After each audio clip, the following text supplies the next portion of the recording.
Welcome back. Thank you very much for staying with us. Now, water losses, mostly caused by leaking or broken pipes and infrastructure, have become too high in major cities.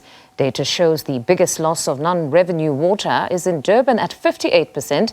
At a national level, the government's most recent water balance sheet puts non-revenue water losses at 47.4%, with pipe leaks calculated at 40.8%. To discuss this further is Dr. Sean Phillips. He's Director General of the Department of Water and Sanitation. Doctor, good evening and welcome to Full View.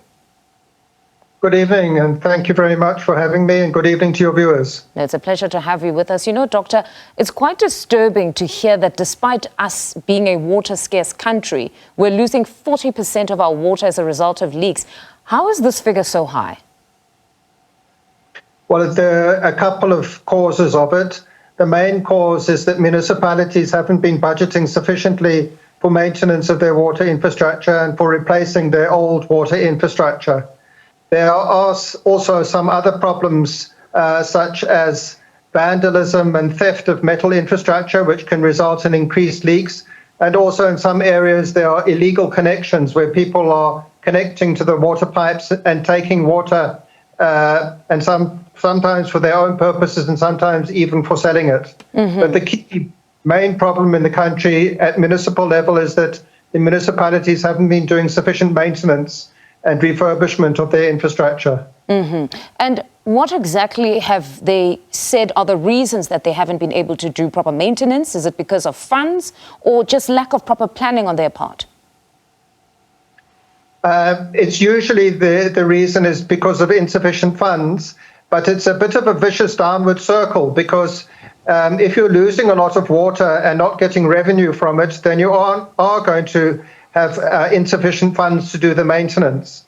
So it gets down into a vicious circle. And the key thing is that the municipalities need to break this vicious circle. There's also lots of opportunities for involving the private sector.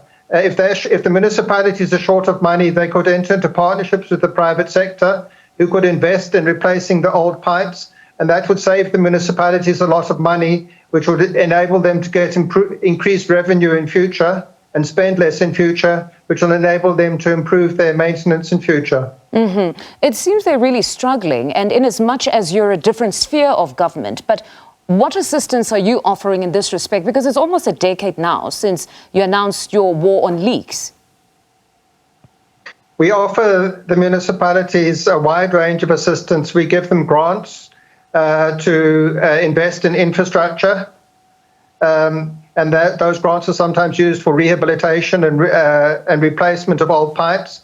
We also offer training, and also our no-drop assessments themselves are a strong support mechanism because we help the municipalities to identify exactly what they need to do to improve the situation. But if all of this is done, why then do they still have the problem?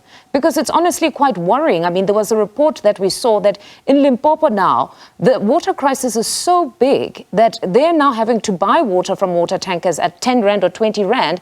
And I mean, that is now a humanitarian crisis or a violation of their human rights because we're now commodifying this basic need. You're right. Despite all of the support that's been provided by the national government, the water services are generally deteriorating still at municipal level. And for that reason, we think some reforms are required. We've gazetted some amendments to the Water Services Act, which will strengthen the role of local water services authorities to ensure that the water service providers that actually provide the service have the capability to run the function properly and to ensure that the revenues from the sale of water are allocated first to the water function before they're allocated to other functions. Doctor, there are also allegations that in certain instances, some of the water crises is self-created, that you would have in certain areas where somehow there'd be some sort of collusion between those that provide the water through the water tankers and even officials.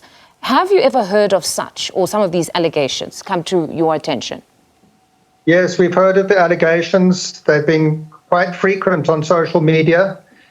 We've requested anyone who's aware of that happening or has any evidence to please report it to us, and we will act immediately on it. It's criminal activity. but it's very difficult to act on the basis of allegations without evidence. So we again appeal to the public, anyone with any knowledge of anyone doing things like deliberately vandalizing water infrastructure so that they can get water tanker contracts. Or even taking long to resolve issues. Because, yeah, that one at least would have a paper trail. Because if you went in and asked these various cities that it's been so long you haven't resolved this problem, could there possibly be a benefit to other people, such as water tankers? There could be, yes, and there could be that collusion. But again, if we can get evidence, then we will act because it's a criminal activity. But we have to have evidence. All right, Doctor, thank you very much for your time this evening. That was Dr. Sean Phillips, Director General of Water and Sanitation, speaking to us.